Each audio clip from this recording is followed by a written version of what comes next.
ওই যে এক মহিলা তার স্বামীরে লইয়া নতুন বিয়ে হয়েছে, তেমনি বউ লইয়া জামাই লইয়া গেছে চিড়িয়াখানা চাইতো।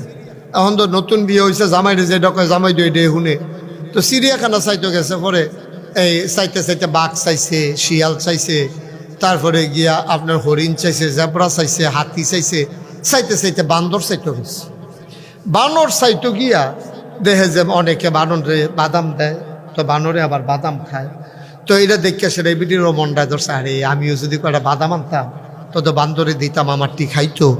এই চিন্তা করে সেটা আইবিডি চিন্তা করে কী দেওয়ান যায়, কী দেওয়ান যায়। পরে ব্যাগো হাত দিয়া দেখে একটা আম আছে, তখন আমডারে ইডা দিয়া ভিতরে দিছে।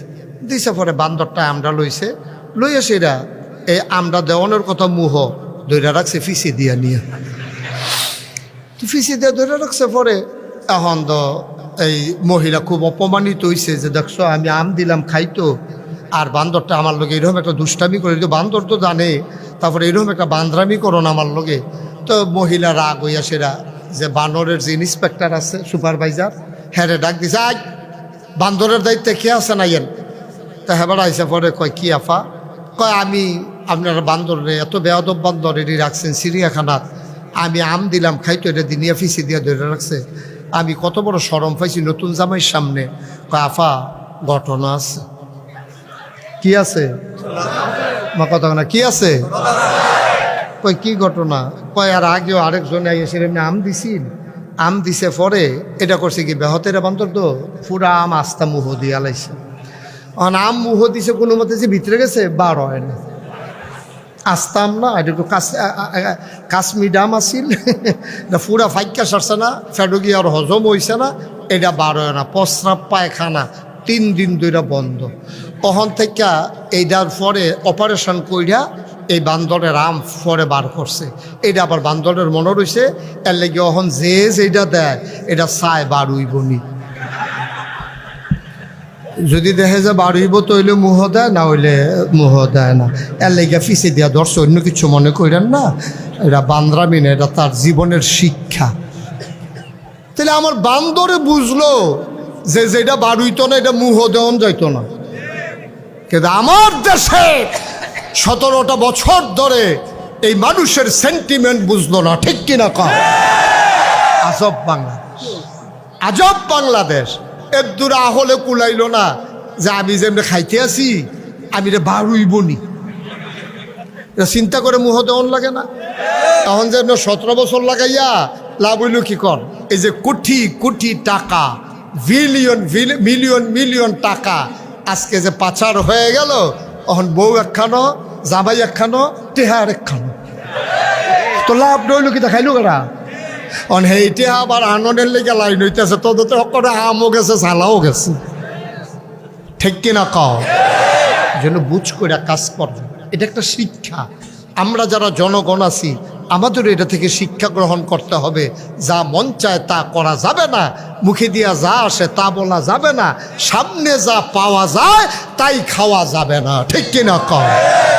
জন্য আল্লাহ তাবারক ওয়া তাআলা এই কোরআনুল কারীম দিয়েছেন 30 পারা। বান্দা যেন একটা পারফেক্ট প্র্যাকটিসিং মুসলিমে পরিণত হতে পারে, এজন্য আল্লাহ তাবারক ওয়া তাআলা 30 পারা কোরআন দিয়েছেন। এটা শুধু পড়ার জন্য দেয় না। এই যে রমজান মাস আসছে, আপনি রমজান মাসে কোরআন খতম দেবেন, শুধু এই জন্য কোরআন শরীফ আসেন। আপনি কোরআন শরীফ দিয়া দেখে দেখে তাবিজ লিখবেন, এই জন্য কোরআন শরীফ আসে না। এই কোরআন শরীফের ভিতরে আয়াত আসছে, ইয়া আইয়ুহাল্লাযীনা আমানু কুতিবা আলাইকুমুস সিয়াম কামা কুতিবা আলাল্লাযীনা মিন ক্বাবলিকুম লাআল্লাকুম তাত্তাকুন। এই ঈমানদারেরা, তোমাদের উপরে রোজা ফরজ করা হয়েছে। আমরা যে রোজার লেগে রেডি হইতে আছে, দোকানদাররা যে মালটাল থুবাইতেছে বাড়াইয়া বেসনের লেগিয়া, তারা এই যেন বেশি দামে ব্যস্ত করে রোজার মাস খাজুর টাজুর শহীদ তোলে গরু গড় নানান জায়গার ভিতরে থুবাই লইতে আছে। এবার আইতে আছে যেই দোকানে দেখা যাবে মাল আছে, এরপরে কয় নাই, সদ্য বেশে গোয়েন্দা বেশে আইসা যদি ধরতে পারে টের পাইবেন ব্যবসা কারে কয়। তামাশার একটা শেষ আছে বেড়া। সারাটা পৃথিবীতে আল্লাহ তো অনেক দেশও নিছে, সারাটা পৃথিবীতে দেখলাম রমজান আসলে আমার দেশে জিনিসপত্রের দাম কমাই দেয়। আমার আরে সারা দেশে পৃথিবীতে আপনার 50%, 25% বিভিন্নভাবে রমজান আসলে তারা মাল কমাইয়া সোয়াব কামাই করতে চায়।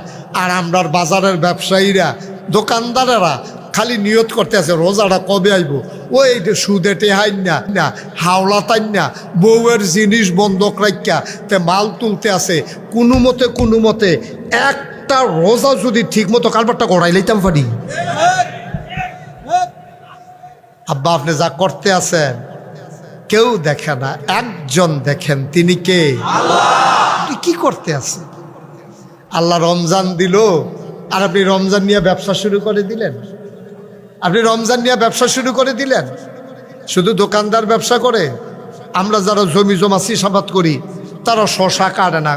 শশা যদি বড় হইতেছে কাটেন না কা, পয়লা রোজার দিন শশা একটু বেশি দামে বেচন যাইব। আপনি নিয়তটার ভিতরে তো 2 নম্বরই নিয়ত, ঠিক কিনা? মুসলমান মন দিয়ে শুনুন, আল্লাহ তাবারক ওয়া তাআলা তিনি যা বলেন তাই করেন। তিনি কখনো ওয়াদা খেলাফ করেন না। ওয়াদা খেলাফ করা আমার আল্লাহর জন্য শোভা পায় না, ঠিক কিনা? তিনি যা বলেন তিনি তাই করে দেন। তিনি সব সময় একবারে শুকনা মৌসুমে যেমন, গরমের ভিতরে তেমন, শীতের ভিতরে তেমন, তিনি 12 মাস একরকম। তিনি বান্দাকে পারফেক্ট প্র্যাকটিসিং মুসলিম বানাতে চায়। একটা মানুষ জাহান্নামে গেলে আমার আল্লাহর কোনো লাভ নাই, সবাই মিলে জান্নাতে গেলেই আমার আল্লাহর লাভ, ঠিক কিনা? সবাই মিলে যদি আমরা জান্নাতে যেতে পারি তাহলেই আমাদের লাভ। ভাই আপনি যেই কাজই করবেন, আপনি ব্যবসা করেন, আপনি রাজনীতি করেন, আপনি কন্ট্রাক্টারি করেন, আপনি পিরালি করেন, আপনি মাদ্রাসার শিক্ষকতা করেন, আপনি স্কুল কলেজে চাকরি করেন, সবগুলো, আপনি কৃষিকাজ করেন, আপনি রিক্সা চালান, সবগুলার ভিতরে হালাল হারাম আপনি বাইসা চলবেন। মনে রাখবেন, আবাদত কবুল হওয়ার জন্য আমরা যে এত আবাদত করি, এই যে রাত জেগে 12টার উপরে বাজে, পৃথিবীর কোথাও এই কারবার সম্ভব হবে না। পৃথিবীর কোথাও আপনি এটা পারবেন না। কিন্তু বাংলাদেশের মানুষগুলো কত আনন্দের সাথে ঈদের মতো আনন্দ নিয়ে রাত জেগে বসে দিনের কথা শুনতেছে। তো শুই না যদি কাজে না লাগান তাহলে এই কাজ করে কি লাভ হইব কোন, কি লাভ হইব কোন? শুনলেন কিন্তু কাজ করলেন না। এই অনুযায়ী আমি বললাম নামাজ পড়বেন, আমি বললাম সবাই মিলে রোজা রাখবেন, আমি বললাম ওজনে কম দেবেন না, আমি বললাম আপনি কায়দা বুঝা জিনিসের মালের দাম বাড়াবেন না, আপনি মানুষকে প্রতারিত করবেন না, আপনি ধোকা দেবেন না, সবগুলো আপনি শুনলেন, একটাও মানলেন না, তো লাভ হইল কি? তাহলে এই রাত্রে জেগে আপনি কি লাভটা করলেন? কেন আপনি রাত জেগে আসেনও তো আলেম ওলামার মুখ থেকে শুনবেন, এই অনুযায়ী নিজের জীবন রাঙাবেন, নিজের জীবন সাজাবেন। একদিন যখন মরে যাবেন, কাফন পরিয়ে যখন দাফন করে দেবে মাটির কবরে, সবাই দেখবে মাটির কবর। আপনি এমন একটা জিন্দেগি করে যাবেন, আপনি যেন কবরে গিয়ে দেখেন মাটির কবর মাটি নাই, মাটির কবর জান্নাতের টুকরা হয়ে গেছে, ঠিক কিনা বলেন? এমন একটা জিন্দেগি আমরা চাই নাকি চাই না? কথা কানা চাই নাকি চাই না? এই কাজটা সারারা জীবন এই হক্কানি পীর মাশায়েখেরা মানুষকে টান্না ওই নবীরা যেই কাজ করছে, নবী তো আর আসবেন না। নবী নিজেই বলেছেন, আনা খাতামুন নাবিয়্যিন লা নাবিয়্যা বাদি, আমি হলাম সর্বশেষ নবী, আমার পরে আর নবী নাই, নবীর পরে নবী নাই। এটা আমরা মেনে নিলাম। এই ব্যাপারে আপনারা সবাই একমত? মা কথা কেন সবাই একমত? এই নবীর পরে কি আর নবী আছেন? আর নবী না, তিনি শেষ নবী। আচ্ছা আপনাদেরকে একটা সিহন কথা খুব মনোযোগের সাথে শুনেন, আমি লম্বা সময় আটকে রাখবো না, যতক্ষণ শুনবেন মনোযোগে। আপনি এদিকে ঘুরে বসেন আমার দিকে, যতক্ষণ, হ্যাঁ সবাই ঘুরে বসুক, যতক্ষণ শুনবেন মনোযোগের সাথে শুনবেন। ঘুমাইসা বললে আমার ইশারা দিবেন, কিন্তু যতক্ষণ শুনবেন। আমি এত রাত্রে কোথাও ওয়াজ করি না। পীর সাহেব হুজুর যখন আমারে ফোন দিছে, আমি বলছি হুজুর আমার আরেক জায়গায় মাহফিল আছে, আপনি যত রাতেই হোক আমার একটা আবদার, আপনি আসবেন। হুজুর বলছে আমি আর না করতে পারি নাই, কারণ এত রাত্রে আমরা যারা রেগুলার ওয়াজ করি, এত রাত্রে মাহফিল করা কষ্টকর, কারণ রাত্রে 12টার উপরে 12:30 মতো বেজে গেছে। যাব কখন বাসায়, ঘুমাবো কখন, কালকে আবার অনেক প্রোগ্রাম, দিনে অনেক প্রোগ্রাম থাকে। তারপরেও সোয়ারুল একবার আসছিলাম না, তখন প্যান্ডেল ছিল, স্টেজ ছিল ওই পাশে ছিল না স্টেজ। এবার একটু ঘুরছে মাহফিলটা, নাকি আমি ঘুরালাইছি? মাহফিলে ঘুরছে, হ্যাঁ আচ্ছা। মার হাবা কন, জোরে কন মার হাবা। যেই কথাটুকুন বলছিলাম, যেহেতু শুনবেন আসছেন এত কষ্ট করে ভাই, আপনি এই টাইমটা ঘুমাইলে তো আপনার শরীরে একটু আরাম পাইতো। তা আপনি মেহনত করে যখন আইসেনে, এই সময়টা যদি কাজে লাগাইতেন পারেন তো এনা লাভ, কথাটি শূন্য যদি মানতেন পারেন তো এনা লাভ। আপনি মনে করেন ওই যে আমি একটা কথা কইলাম, আপনি যেই হন কথাটা আপনার বিরুদ্ধে গেছে, আপনার কাছে ভাল লাগতো না, আপনি কইবেন হ্যাঁ হুজুর এই কথাটা কইলো, এটা দিয়ে কিতারে কইলো, তা আপনি কিতারে কইলো কোন ক্ষেত্রে? আমি তো আপনারে কইছি না, কয় না এটা আমার উপরে পড়ছে, তো এলে আপনি হাতে সইরাইয়া পড়েন। সহজ কথা না? আপনি রাস্তাত যাইতেন লইলে সকলের লগে রিক্সা তুললা দেয়, বাড়ি খান, এরপর আপনি বুঝেন না কি রে কান্দার যাওয়ান দরকার? এরপর আপনি কেড়ে বুঝেন না যে আমার কুতুর কান্দার যাওয়ান দরকার? রিক্সা যাইতে লইলেও বাড়ি খায়, বার যাইতে লইলেও বাড়ি খায়, মানুষ যাইতে লইলেও হাত বাড়ি খায়। তো এত বাড়ি খাওয়ানোর পরও আপনি খালি খেড়ুয়ে জিগান আমারে ভাইরাস কেড়ে। আপনি এটা বুঝেন না যে কুতুর সাইডে গেলে আর বাড়ি খাইতেন না, ঠিক কিনা কম? আমাদের দেশের সমস্যা হয়েছে এইটা। আপনি দুষ লইয়া বইয়া রয়েছেন, হুজুরে কইল কেড়ে এটা হইল হুজুরের দোষ, আর আপনি দুষ করতেছেন কেড়ে সেই দোষ নাই, ঠিক কিনা কম? আমি ওর সুদখুরের বিরুদ্ধে কথা কইলে তো আপনার গাঁও পড়তো কেড়ে, আপনার কয় হুজুর আমার গাঁও পড়ছে, তো এটা অবশ্যই আপনি সুদ খান। তো সুদ খাইয়েন না তো এত সারে, সুদকে আমি হারাম করছি, সুদটা হারাম করছে আল্লাহ, ঠিক কিনা কন? তা আমরার লগে রাগ হইয়া লাভ কি? রাগ হইলে আল্লাহর লগে অন্য ফাললে।